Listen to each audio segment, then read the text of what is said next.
Hey there, Mama. I know you're here listening in or watching in today so that you can learn how to stop that self criticism and guilt trip spiral that we can all get in as working moms when we're struggling, either at work or with our kiddos or with our own self care, and know what to do instead.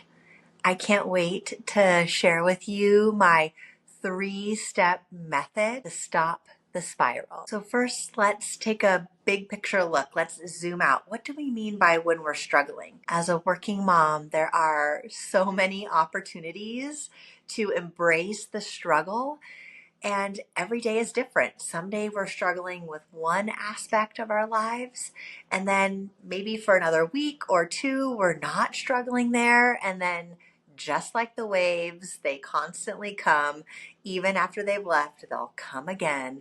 Another wave of struggle is going to come to our experience, whether it be in the same area of our lives or in something totally new. So these are the top areas that I struggle myself as a working mom, and that all the working moms that I mentor and work with let me know where they struggle. So struggles can look like either one, at strategic parts of the day.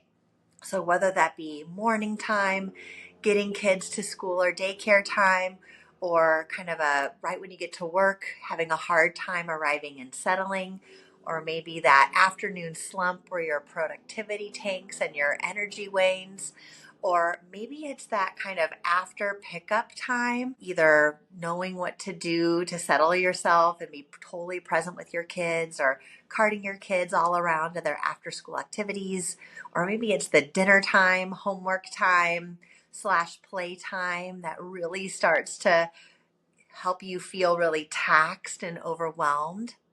Or if you're like me, historically, the most taxing time is the bedtime. Having enough bandwidth, having enough energy to be connected and calm and present, especially when I'm getting some resistance or pushback from my son. That tends to be the time when I have the least energy, I'm the most tired, and I want to actually make the most of that time. It's a time where he tends to talk to me a little bit more about his day, and I want to have that energy to not see that as kind of bedtime resistance and can we just move along with this, but I want to have the bandwidth to see that as a beautiful time for some mama son connection time. But that tends to be when I am most likely to start struggling. Even if I don't think people can notice it on the outside, I feel it on the inside. So check in with yourself for a second.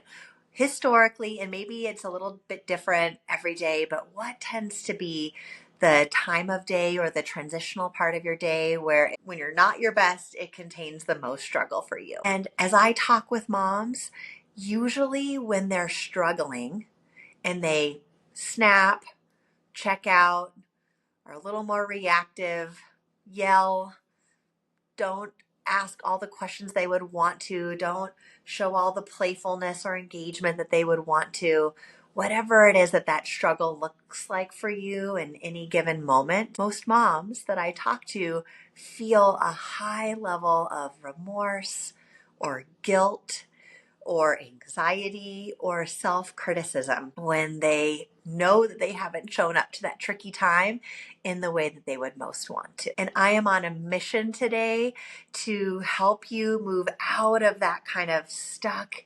agitated, guilty, and overly self-critical place when you are struggling, and find that you don't show up as your best into something that's a little bit more productive, something a little more self-nurturing, and something that will help you to hopefully prevent the behavior that you don't like, so that you can show up to those tricky times in a way that you're proud. I want to say something about that emotion of guilt before we move forward. I don't think that any emotion is a bad emotion to experience. And usually our emotions are little clues or signs about what we care about the most, what matters deeply to us, things that aren't happening that need to happen, things that are happening that we need to change. That feeling of guilt is meant to be a corrective feeling, helping us to take a look at what we care about the most and seeing if our actions are out of alignment with what we care about. And what I notice in working moms is that they feel overly guilty about not showing up at work, with their partner, with their kids in the best way that they can. And I think that that feeling of guilt is a mixed bag. Two things are true here.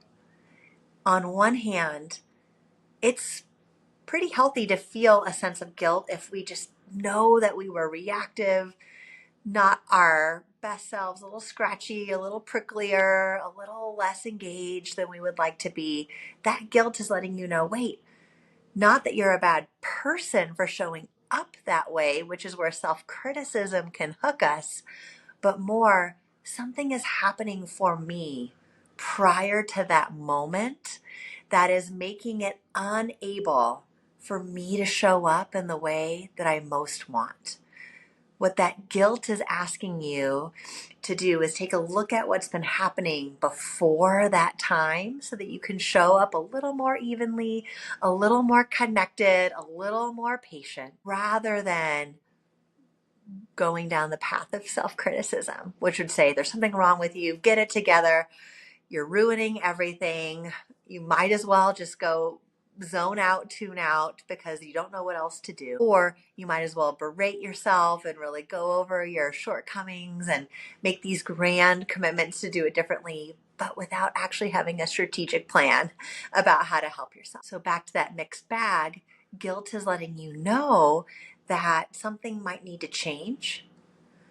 But it's also, on the other hand, usually a place that we just get stuck in when we are dysregulated from a nervous system standpoint. And we don't know how to help ourselves move out of a taxed and clunky, dysregulated state into one where we have a little more bandwidth, can move through those emotions with a little bit more grace, and have the ability to let go of things that don't matter and really hone in onto the things that do matter, even in those tricky times of day. So I created a little 3-step stop the spiral, especially that like guilt and self-criticism spiral, that I hope will serve you well if you put it into practice for yourself. So the first step to stop the spiral is to give yourself a little bit of a time out, to get curious and to notice what's happening for you. Now, I really want you to hear what I said. Take a time out so that you can take a time in to pay attention on a big picture level about what's happening for you and to meet that moment with curiosity. I find that curiosity can be the soothing balm. So rather than meeting our struggling moments with criticism, we're going to embrace and build the muscle of curiosity. And I like to come at my own struggles with generous assumptions about what's happened. Curiosity helps me to stay in a more generous space. Like I can assume, wow, some things must have happened that I haven't paid attention to within myself that is leading me to be spread out and thin and a little scratchy right now. Generous assumptions about who I am as a person and as a mom. I think just like I know you, have the best of intentions, have a whole lot of love to give, but sometimes get overwhelmed, overstimulated, and don't show up as my best self. So I practice getting curious. When did I first start feeling a little taxed, a little overwhelmed in the last several hours? Did it happen before I even noticed it? Did it start with something at work? Did it start when I went right from work into home life without building out any transition time for myself? Did it start when I did a pickup and got a kid that I wasn't expecting that was a little bit demanding and challenging? Did it start actually even earlier in the day when I started the day hitting the ground running and didn't have enough time to plug into myself before plugging into everybody else and all the tasks? When did it start? So I want you to practice that same skill of curiosity for yourself, giving yourself a little bit of a timeout so that you can tune in and get curious. Less about why you're upset or what's happening and what you don't like about the other person, but more get curious about, when did I lose myself in the day? When did the day start to overwhelm my skills or my resources on the inside? And if we're not able to do a timeout and get curious in the moment, we can always do it later that evening or the following morning.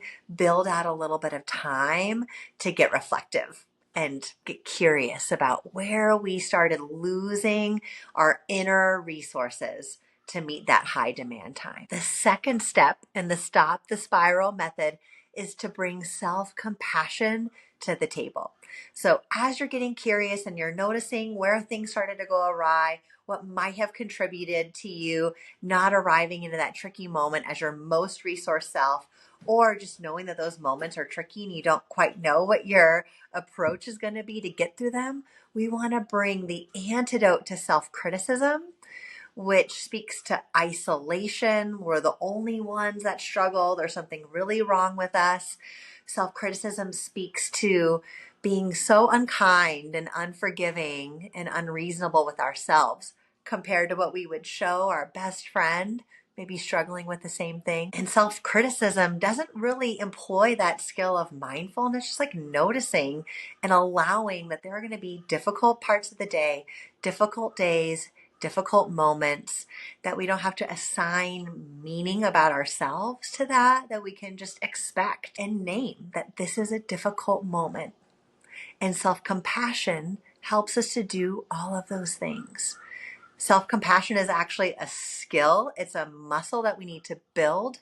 And when we're being compassionate with ourselves, we're choosing to notice that this is a moment of pain and to move toward ourselves in the same way that we would move toward a dear friend, that we're choosing a spirit of kindness and care, that we're bringing that curious and generous space to our suffering. Remind ourselves that we're not the only ones who struggle in the way that we're struggling, and that working motherhood is very demanding, very hard, and not one of us has it all together all the time. So when you do that little time out to get tuned in to yourself, start with curiosity and that generous spirit of just learning, and then bring right next to it a sense of compassion and care for yourself. You are caring for so many beings, projects, elements of your life, parts of your work. You're caring for so much. And the Stop the Spiral method asks you to bring some of that deep compassion and care inward. The third step when you're stopping the spiral is taking time and making a plan for self-regulation and self-soothing strategies. We want to weave in strategic support through nervous system regulation practices to help our bodies and our minds to be as resourced, open, available, creative, flexible, adaptable, and connected and desiring of connection with others as possible. So when you're in that time in reflective space, you're going to get curious about what was happening for you, events that led up to it, normalizing and noticing the parts of your day that feel particularly tricky. And guess what, mamas with young kids? This evolves and changes over time. So in one season, like literally one 3-month or 4-month period of time, one part of the day is particularly hard, and then somehow everyone outgrows that tricky time and all of a sudden we're in a new one. So we notice the parts of the day that are difficult, and we bring that generous, curious lens to what's hard about it, and not problem solving it as if you can always avoid it, but problem solving it when you're doing this third step from a where could I put in some grounding, connecting, recharging practices into my day before I get to that point so that I can arrive into that point of the trickiness as my most resilient self. And then in a self-compassionate way, I like to put my hand over my heart to symbolize that sense of connection and care with myself.